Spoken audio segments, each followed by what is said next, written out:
I stood on the porch, my key fumbling against the lock. It was 11:30 p.m. I wasn't supposed to be here. I was supposed to be 200 miles away, cramped in a budget motel for a 6 a.m. construction site inspection.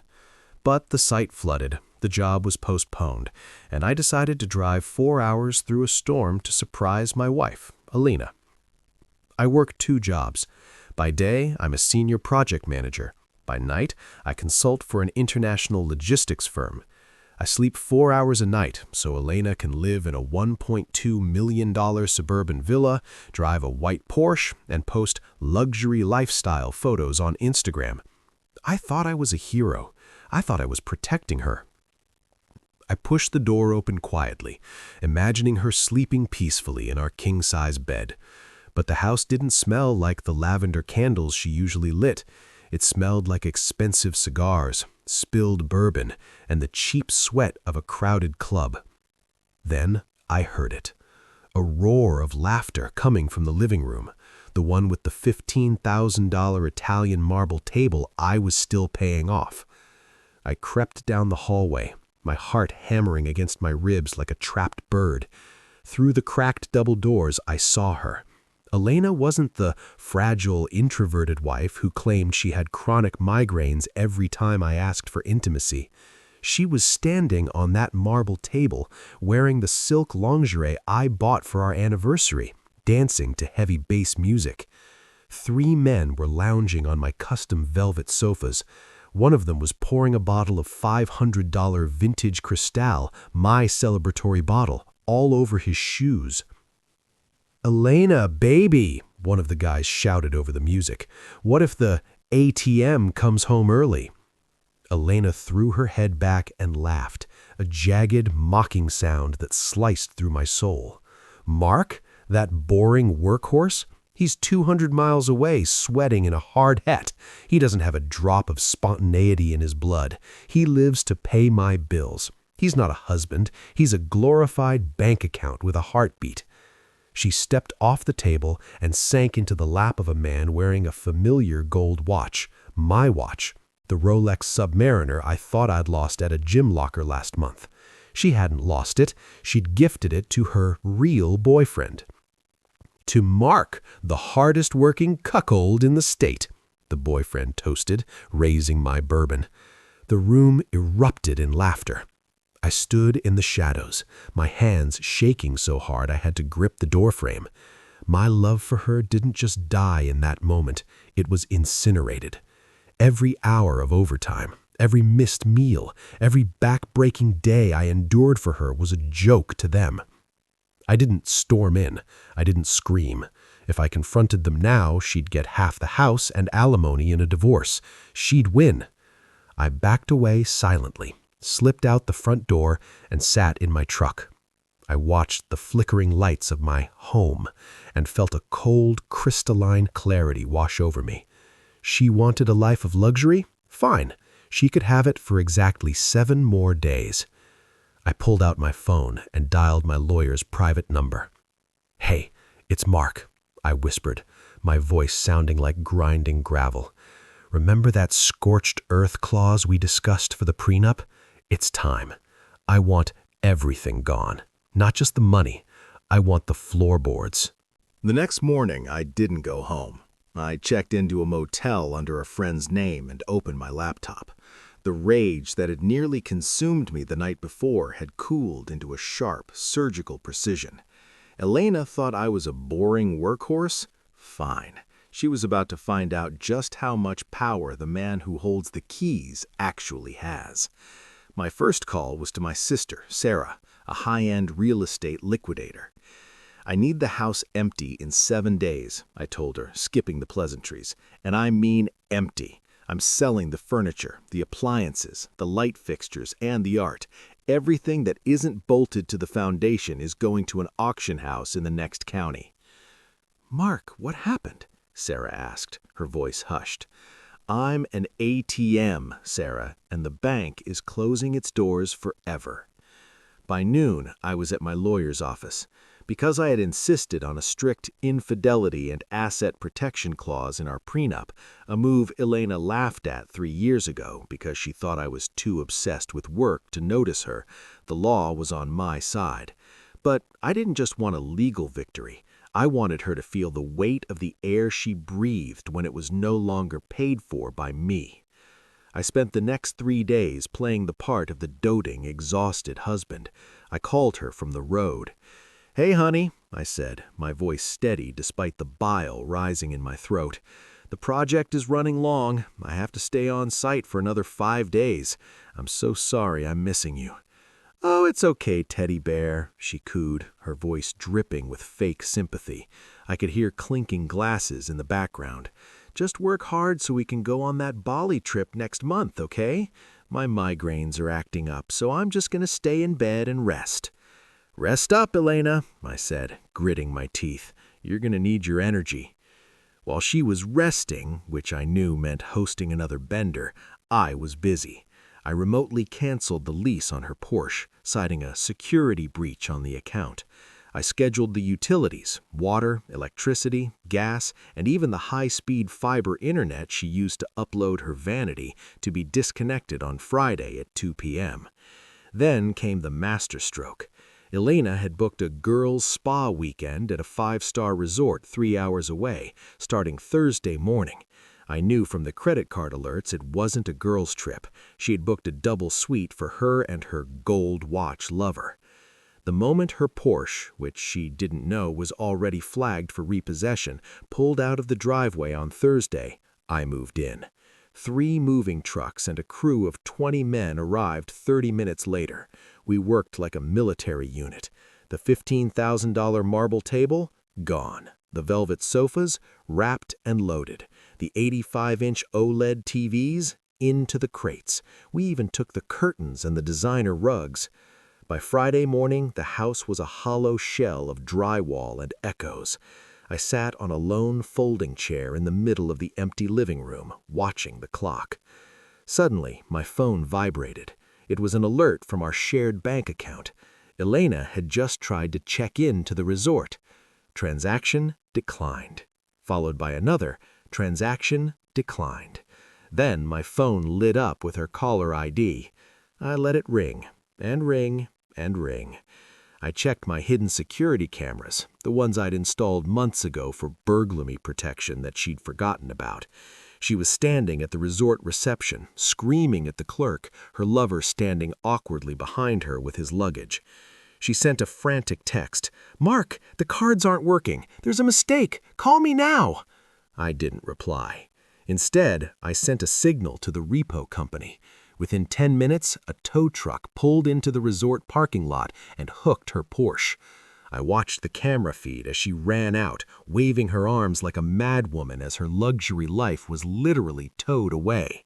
She was stranded, broke, and humiliated in front of her boyfriend. But she still had a home to come back to, right? Or so she thought. The final piece of evidence arrived in my inbox, a photo from a private investigator. It wasn't just parties. Elena and her lover had been skimming money from my personal business account through a forged signature for 6 months. They weren't just cheating, they were stealing. I smiled. This wasn't just a divorce anymore. This was a criminal case. Just then, I heard a car pull into the driveway back at the house. It wasn't Elena. She was still stuck 3 hours away. It was a man in a suit, the buyer. "Is the property ready for the final walkthrough?" he asked. "Almost," I said, standing up and folding my chair. "Just waiting for the former tenant to realize she's homeless." But then my phone chirped, a message from an unknown number. It was a video file. I opened it, and my blood turned to ice. It was Elena and her lover, but they weren't at the resort anymore.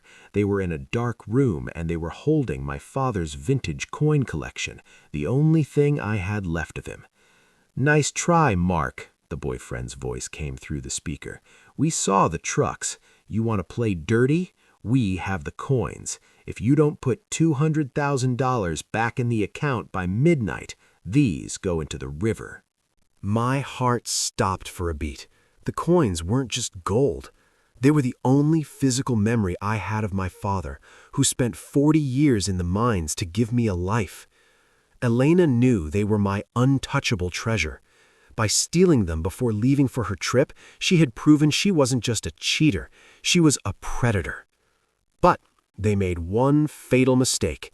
They thought I was still playing by the rules of a scorned husband. I didn't panic. I didn't wire the money. Instead, I called the private investigator who had been tracking them. "Phase 2, I said, my voice cold. "Now." I texted Elena back. "The money is being transferred. It takes time for a wire that large. Meet me at the house at midnight to exchange the coins for the confirmation receipt. If there's a single scratch on that collection, I'll burn everything before you get a cent." She replied instantly, "Smart move, ATM. See you at midnight. Don't be late." The hours crawled. At 2 p.m., the utilities were cut. The house became a tomb, cold, dark, and silent. I sat in the shadows of the empty master bedroom, the only thing left in the house being a single laptop and a high-powered recording rig. Midnight arrived. The headlights of a beat-up rental car swept across the empty walls of the living room. I heard the front door creak open. "Mark, you here?" Elena's voice echoed, sounding hollow against the bare floorboards. "Why is it so dark? And what happened to the... Where's the furniture?" She and her lover, Jackson, the gold watch thief, stepped into the living room. Jackson was clutching the heavy wooden coin chest under his arm. They both looked around in a dazed shock. The multi-million-dollar home looked like a haunted ruin. "I moved it," I said, stepping out from the shadows of the hallway. I held a tablet in my hand, the screen glowing blue against my face. It was my furniture, after all. I paid for it. "You psycho!" Elena screamed, her face contorting. "Where's the money? Give us the confirmation or the coins go through the window." "The money's right here," I said, tapping the tablet. "But before I hit send, I want to hear it from you, Elena. Why? I gave you everything. I worked myself to the bone for you." Jackson laughed, stepping forward. "Because you're a loser, Mark. You're a provider, a tool. You're the guy who builds the stage so men like me can dance on it with your wife. Now give us the money or I'll smash this chest right now." Elena sneered, stepping closer to Jackson. "I never loved you, Mark. You were just a high-yield savings account with a wedding ring. We've been planning this for a year. We were going to bleed you dry and leave you with the mortgage. You just sped up the timeline." "A year," I whispered. "And the forged signatures on the business account, that was you too?" "Every cent," Jackson bragged, puffing out his chest, "and you can't prove a thing. Now the money. Now." I smiled. It wasn't a happy smile. It was the smile of a man who had just closed a trap. "Thank you," I said. "That's all I needed." I tapped a command on my tablet. Suddenly, the high-intensity floodlights I'd hidden in the ceiling corners, powered by a portable generator in the garage, erupted into life, blinding them. "What the—" Jackson yelled, shielding his eyes. "You see, Jackson, you're right. I am a project manager. I'm very good at organizing events." The front door and the back door burst open simultaneously. It wasn't the police, not yet. It was a team of specialized private security and my lawyer holding a live-streamed camera. "We are live-streaming to your father's country club board, Elena, and to the board of directors at Jackson's firm, not to mention the police department currently sitting in the driveway." Elena's face went white. You wouldn't." "I already did. The confession you just gave of the forgery, the theft of the coins, and the premeditated fraud was captured in 4K audio and video. The confirmation receipt I promised you, it's not for a wire transfer." I tapped the tablet. On the screen was a digital warrant. "It's for your arrest." Jackson panicked. He raised the coin chest over his head, ready to hurl it against the marble floor, the only piece of stone left. "I'll break them. I'll break everything." "Go ahead," I said, coolly. "That chest is a decoy. I swapped it for a box of lead fishing weights when you left it in your rental car at the diner 2 hours ago while you were eating. My PI is very efficient." Jackson opened the chest in a frenzy. Lead weights spilled across the floor with a dull thud. The sound of sirens finally wailed into the driveway, the blue and red lights dancing against the empty walls. "Game over," I said. The transition from arrogant triumph to sheer terror on Elena's face was the most beautiful thing I had ever seen. As the police officers swarmed the empty living room, the clicking of handcuffs replaced the sound of the bass music that had filled this house a week ago. Jackson tried to resist, shouting about his rights and illegal surveillance, but the lead weights scattered at his feet were a pathetic testament to how badly he had been outplayed. The officers didn't care about his excuses. They cared about the mountain of evidence I had handed over, the bank statements, the forged signatures, and the high-definition video of him threatening to destroy my property. Elena was hysterical. "Mark, please, you can't do this. We're married. Everything you have is mine." "Not anymore," I said, leaning against the cold, bare wall. "The moment you used my identity to steal from the business account, you triggered the criminal forfeiture clause in our prenup. You aren't leaving this marriage with half. You're leaving with a felony record and the clothes on your back." As they were led out in the rain to the waiting squad cars, I felt a weight lift off my shoulders that I hadn't even realized I was carrying. The invisible breadwinner was finally visible, and he was standing tall. The aftermath. The next 6 months were a whirlwind of legal battles, but for the first time in years, I wasn't exhausted. Without the $30,000 monthly overhead of Elena's lifestyle, I realized I didn't need 2 jobs. I quit the logistics firm and focused on my own consultancy. The fate of the antagonists. Elena, her friends, and social media followers vanished the second the news of her arrest hit the local papers. Her father, a man of immense pride, disowned her to save his own reputation at the country club. She took a plea deal for third-degree grand larceny and was sentenced to 3 years of probation and 2,000 hours of community service, ironically cleaning the very streets I used to drive on to get to my second job. Jackson lost his job and his professional license. Because he had a prior record of white-collar irregularities that my PI uncovered, he was sentenced to 18 months in state prison. My new life. I sold the empty villa for a massive profit. I didn't buy a new mansion. Instead, I bought a modest, beautiful cabin by the lake, the kind of place my father always dreamed of. I placed his coin collection, the real one, which had been in a bank vault the whole time, in a glass case over the fireplace. I no longer work 16 hours a day. I spend my mornings fishing and my afternoons working on projects I actually care about. I learned a hard lesson. Being a provider is noble, but providing for a vampire is suicide. I'm no longer the ATM. I'm just Mark. And for the first time, Mark is happy.